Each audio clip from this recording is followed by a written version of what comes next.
Buenos días, Jaime Durán Barba. Jorge Fontevecchia te saluda, el mejor 2024, nuestra primera comunicación desde que comenzó el año, que esperamos que lo hayas hecho muy bien. Un placer por lo menos de poder dialogar a la distancia. Y lo primero que me interesa es retomar tu columna del domingo en Perfil, y te quiero contar dos hipótesis. Viste que en ciencias sociales la forma que tenemos de trabajar es hacer o contrafácticos o construir hipótesis plausibles sobre el futuro. Entonces, ¿me permitís hacer una hipótesis, a ver si te parece plausible, del futuro de Javier Milei? Muy buenos días, Jorge. Como siempre, un gran gusto hablar contigo.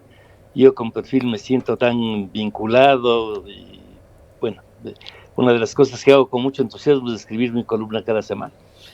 Mira, creo yo que el mundo en general está en una situación muy extraña. La vigencia de Trump en Estados Unidos es impresionante, más allá de lo que pensábamos muchos analistas, y cada cosa que dice es más disparatada que otra. Ha cundido un análisis muy superficial de la realidad. La lógica que estudiamos los antiguos, como tú y yo, que amamos la filosofía, está en desuso. Y entonces se dicen cosas absurdas, se hacen cosas absurdas, y la generalidad de los países con una democracia representativa están afrontando unas crisis descomunales. Creo que dentro de eso hay que inscribir lo que pasa en Argentina, en que hay cosas que simplemente son imaginarias. La lucha de Milei contra el socialismo, contra el comunismo, que acabó hace 30 años, es una lucha contra fantasmas.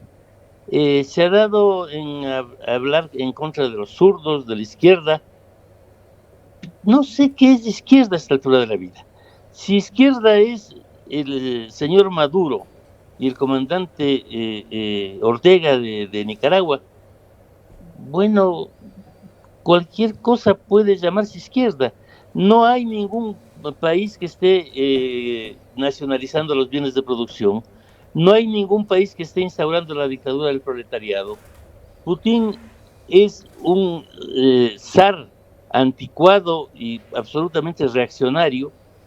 El mundo cambió. No hay una oposición entre izquierda y derecha, entre totalitarismo, entre colectivismo y liberalismo, como propone Milei, sino otra lucha entre culturas, que es algo que algunos autores plantearon hace años.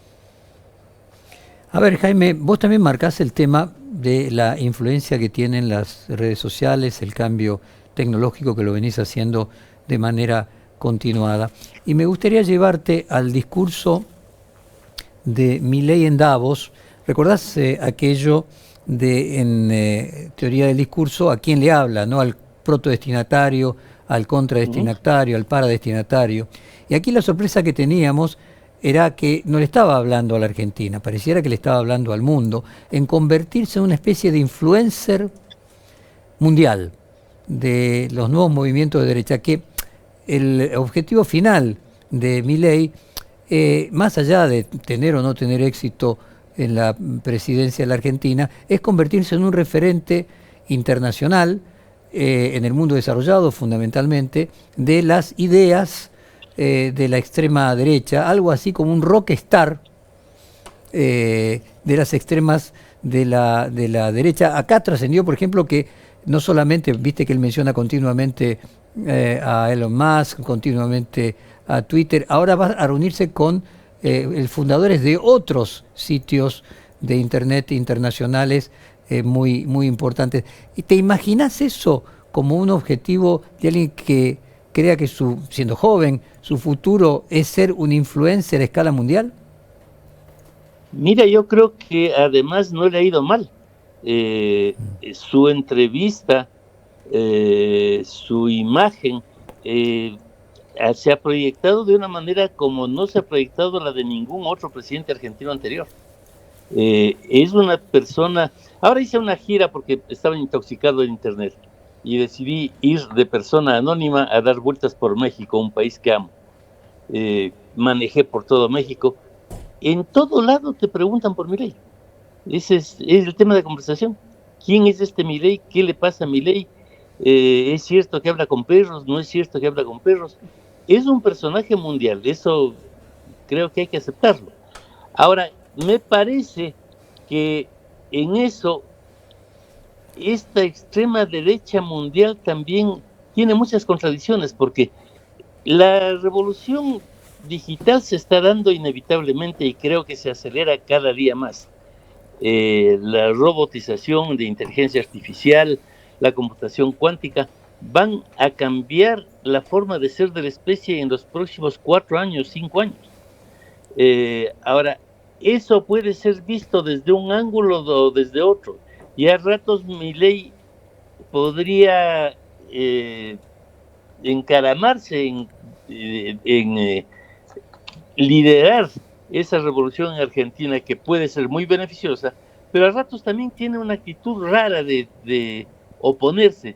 Entonces yo creo que hay una actitud contradictoria de él, como la hay en varios otros líderes del mundo, ¿no? Porque la derecha esta mundial que ha crecido tiene en cada sitio otra raíz. Yo comprendo, no comparto, pero comprendo las actitudes de derecha de los países europeos, de mucha gente europea, porque tiene un problema de enfrentamiento con el Islam. La semana pasada ya hubo un municipio español en el que los islámicos lograron prohibir el consumo de jamón. Me hace reír, Jaime. Sí, yo voy a Madrid a comer jamón, o sea, pero los islámicos están tomando Europa.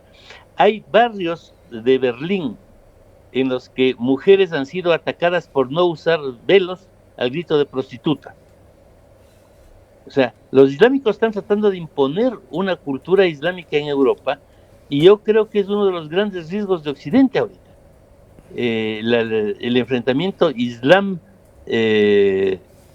cultura Perdón que occidental. te escucho, Jaime, y me viene a la memoria un discurso de Mitterrand en Quebec, que él decía que Francia había perdido América, había perdido Canadá fundamentalmente, pero que finalmente el castigo para los Estados Unidos era que iban a ganar los latinos, y por los latinos iban a latinizar Estados Unidos con la enorme inmigración latina, que finalmente los latinos hispanoparlantes es parte de la cultura también latina compartida por Francia. Y me viene ahora esta visión tuya del Islam conquistando progresivamente partes ingentes de Europa con las cruzadas, el regreso de las cruzadas, o sea, como finalmente es la vuelta atrás de las cruzadas, ¿no? De cuando el Islam, con la caída de Constantinopla, llegó a las puertas de Europa. Sin duda, el Islam se instaló varios siglos en España, el que llaman el Andaluz, y el subjefe de Hamas, cuando empezó el enfrentamiento con Israel, anunció que en un año el Andaluz sería recuperado, o sea que España pasaría a ser islámica otra vez. Hay una cantidad de islámicos descomunal en toda Europa, millones de islámicos, pero el tema, comparando con lo de Mitterrand y los latinos y los sajones somos finalmente occidentales, somos dos variaciones de la misma cultura, y los latinos no intentamos imponerles a los sajones nuestras costumbres. El problema con el Islam específicamente, con esa religión, es que intenta imponer sus costumbres y sus creencias religiosas como una ley a las zonas que controla. Entonces, bueno, si mañana los islámicos son mayoría, y tomemos en cuenta que según el Pew Center, la única religión que está creciendo es el Islam, y el catolicismo está decreciendo brutalmente en los últimos 10 años, si los islámicos llegan a ser mayoría, pues habrá que, por ejemplo, legalizar la pederastia. En las sociedades islámicas está bien que un hombre maduro se case con una niña de 7 años, en todas las sociedades islámicas. La ayatollah Khomeini lo hizo. Habrá que hacer que las mujeres se pongan velos. O sea, yo creo que el futuro para quienes creemos en el liberalismo, en una visión progresista de la vida, consiste en que cada uno viva sus creencias sin interferir en los demás. Pero si ahora algunos católicos en Argentina, argumentando que son mayoría, quieren imponer sus puntos de vista sobre la sexualidad, bueno, que se aguanten mañana cuando tengan que romper la cabeza a pedradas a su mujer porque le fue infiel, si es que los islámicos se hacen mayoría. Jaime, nosotros habíamos combinado esta entrevista cuando imaginábamos que iba a estar ya producida la votación del Congreso de la ley Ómnibus, que como vos verás, el gobierno la fue deshilachando al punto de que hoy queda poco de la mitad de ella, y al mismo tiempo se hizo un cuarto intermedio muy largo porque están todavía negociando con la oposición más cercana o más predispuesta hacia el gobierno nuevas modificaciones, en cuyo caso lo que saldría de diputados sería un triunfo pírrico, como venimos diciendo, una aprobación de una ley que tenga un porcentaje pequeño sobre el total que comenzó siendo. Paralelamente, el DNU está por varios tribunales, podríamos decir 2/3 de él sin funcionamiento, y la Corte Suprema de Justicia comienza ahora el 1 de febrero el fin de la feria y puede llegar a declarar su nulidad. Es decir, hay dificultades para el gobierno de Milei, que coincide con el título del reportaje que citamos tuyo, de que Milei puede no terminar bien. Me gustaría, si me permitís, leer una nota que apareció hace 2 días en un sitio de internet parecido a Político de Estados Unidos, pero en este caso la Política Online de la Argentina. Tiene que ver con el tema también de que Macri volvería a ser presidente del PRO. ¿Me permitís 2 minutos para compartir con vos esa nota y con la audiencia? Perfecto, perfecto. Voy a leerla, dice así: el plan de Macri para quedarse con el gobierno, Milei va a un crash, entre comillas. El presidente Milei, como le gusta decir, el presidente Macri, como le gusta decirle Milei, quiere ser presidente nuevo pero sin asumir el cargo. En diálogo con sus dirigentes de mayor confianza, trazó un plan implacable para quedarse con el gobierno libertario. Milei va a un crash. Es el diagnóstico de Macri, que piensa aprovechar al máximo el momento. No se apuren. Está al caer la rendición de Milei, nuevamente entre comillas, explica el expresidente a sus dirigentes de mayor confianza. El primer paso de Macri es retomar el control del PRO, operativo, que ya está en marcha, o sea, ser presidente del PRO. Una vez que termine de derrotar a Patricia Bullrich en la pelea por el partido, esperará la crisis de Milei para quedarse con el gobierno. Si el crash que imagina se produce, Macri le propondrá a Milei un rescate de su gestión, que incluye una desolución de Juntos por el Cambio para crear un nuevo sello, fusionándolo con La Libertad Avanza. Macri asegura que de esa fusión puede salir un bloque robusto de 100 diputados que, junto con la elección de Cristian Ritondo como presidente de la Cámara en lugar de la Cámara de Diputados en lugar de Martín Menem, puede darle al gobierno la base de sustentación política que carece. A cambio, exigiría 3 ministerios claves: la jefatura de gabinete, donde piensa ubicar a Guillermo Dietrich; el Ministerio de Interior, donde piensa ubicar a Diego Santilli, como anticipó también este medio; y el Ministerio de Desarrollo Humano para María Eugenia Vidal, que viene haciendo méritos para sumarse a la gestión del libertario. Nicolás Posse, que es el jefe de gabinete; Guillermo Franco, que es el ministro de Interior; y Sandra Petovelo, la ministra de Capital Social, son vistos por el expresidente como 3 de los ministros más ineficientes del gobierno. Si este diseño avanza, Macri no descarta involucrarse directamente en la gestión y asumir hasta como canciller en lugar de Diana Mondino, que viene muy golpeada por la crisis con China. Macri sostiene en la intimidad que este salvataje impediría que se sume Daniel Scioli al gobierno, cosa que ya acaba de suceder, porque en realidad, te cuento ahora chismes de Palacio, el secretario de Deporte era el cargo que le había pedido Macri a Milei, y que para uno, el secretario de Deportes, es poco importante dentro de la estructura de un gobierno, no sé, Ministerio de Economía, Cancillería, pero bueno, para Macri en particular, Deporte es muy, muy importante, y me contaba un amigo íntimo de los dos de que lo tomó como un gran desprecio por parte de Milei no nombrar a la persona que él le propuso como secretario de Deportes y traer a Scioli, fusionando en una supersecretaría, casi un superministerio, también a deporte dentro de toda el área que va a tener junto con turismo Scioli. Pero en esencia, que obviamente la gente de la política online no tiene la bola de cristal ni el futuro, es una de las tantas hipótesis posibles, pero a nivel de análisis, como decíamos al principio, con hacer contrafácticos y hacer prospectivas plausibles, si te parece algo que puede suceder, si te imaginas que es algo que podría desear el presidente Macri independientemente de que pueda suceder, y de alguna manera si crees que inevitablemente va a haber una resolución, un cambio grande dentro de la presidencia de Milei en algún momento. Mira, yo no sé si Mauricio puede querer una cosa así, pero es absolutamente inviable. Los países presidencialistas tienen presidente. Milei está loco y por tanto cree que le han elegido presidente a él y no a Macri. Eh, no es posible una bicefalía. No me imagino yo a Milei obediente y tranquilo, viendo cómo Mauricio y sus amigos manejan su gobierno. No es ese el temperamento de Milei. Desgraciadamente, Milei tiene un temperamento excesivamente personalista y fuerte. Yo creo que él tiene que calmarse un poco para conservar un... No se pueden cambiar las sociedades con un tuit. Y Milei es fruto de esta sociedad del tuit.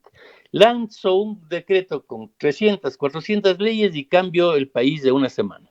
Algunos de los que le rodean decían, en la primera semana hay que sincerar todas las tarifas, votar a todos los ñoquis. Argentina es un país federal, es un país complicado. Hay muchas instituciones, felizmente, que impiden que una persona pueda hacer lo que le da la gana un día y cambiar todas las leyes con un DNU. Pero si bien Milei tiene este temperamento tan fuerte de que quiere cambiar el mundo en 24 horas, eh, ese dato es importante, no va a admitir que otro gobierne en su nombre. Yo creo que, por eso ponía en mi artículo, es hora de parar el carro un rato, reflexionar un poco. Yo creo que estas peleas de Milei con la izquierda son ridículas. ¿Qué saca Argentina cuando Milei le dice a Petro que es un comunista? Guerrillero y Que, asesino. claro, o sea, que Petro estuvo vinculado a las FARC, es cierto. Como Patricia estuvo vinculada a Montoneros o a la Juventud Peronista, llámese como se llame. Y Dilma Rousseff al movimiento armado brasileño. La década del 70 es otra década en que las cosas funcionaban de otra manera. El comunismo terminó en 1990, no existe. No hay ningún país que quiera instaurar la dictadura del proletariado. Tampoco Irán ni tampoco Rusia, que son los principales enemigos de Estados Unidos. Irán es una teocracia reaccionaria que nada tiene que ver con el marxismo y Putin es un zar. Entonces, eso está todo alterado, están luchando contra lo que no existe. Haga lo que haga Milei ahorita, no va a impedir que Castro tome el cuartel Moncada, porque eso pasó hace décadas.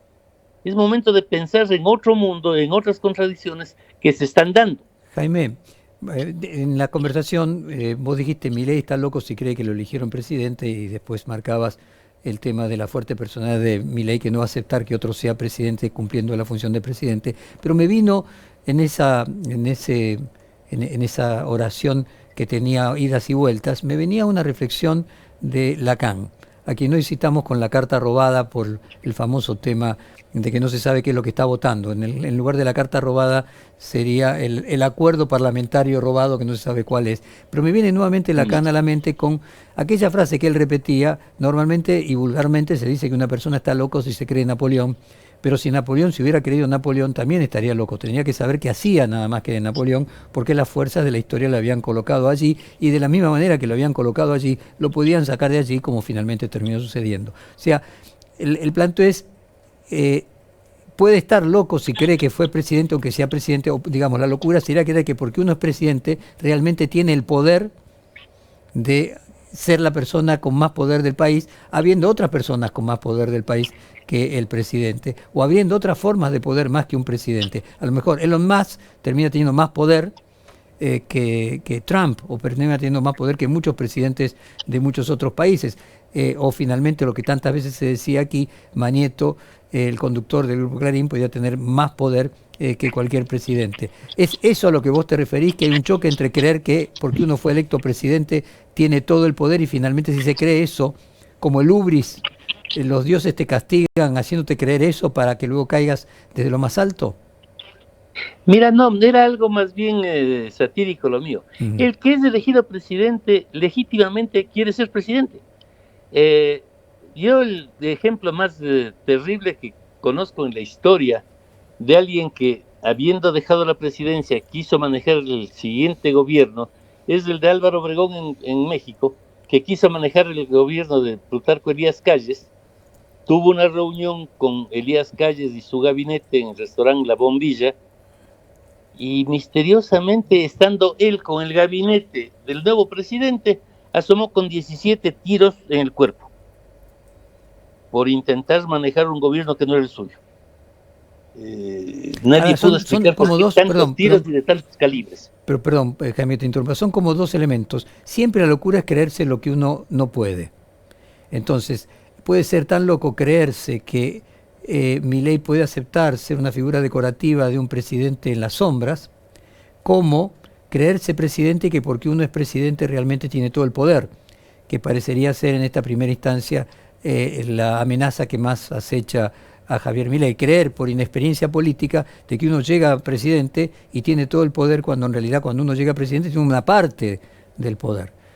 No todo el poder, y generalmente no la más importante del poder. Y que una persona que haya pasado por la experiencia de ser poder, como Mauricio Macri, sepa que hay otras formas de poder mayor que la del presidente que él prefiere ejercer. Y que sea una locura creer que se lo puede doblegar a Milei. Que sean un folie deus, una locura de a dos, como se dice normalmente en psicología. No creo yo que Milei tenga el temperamento para dejarse manejar. Además, hay otra cosa, cuando hablamos de Diana Mondino, del entorno de Milei, es gente que ha luchado por sus ideas y que ha logrado el éxito. No van a permitir que de pronto el PRO venga y gobierne y le saque del gobierno a ellos. Tienen su cuota de poder. Estoy totalmente de acuerdo contigo en que no tienen todo el poder. Nadie tiene el poder total en ningún lado, y menos en la sociedad contemporánea.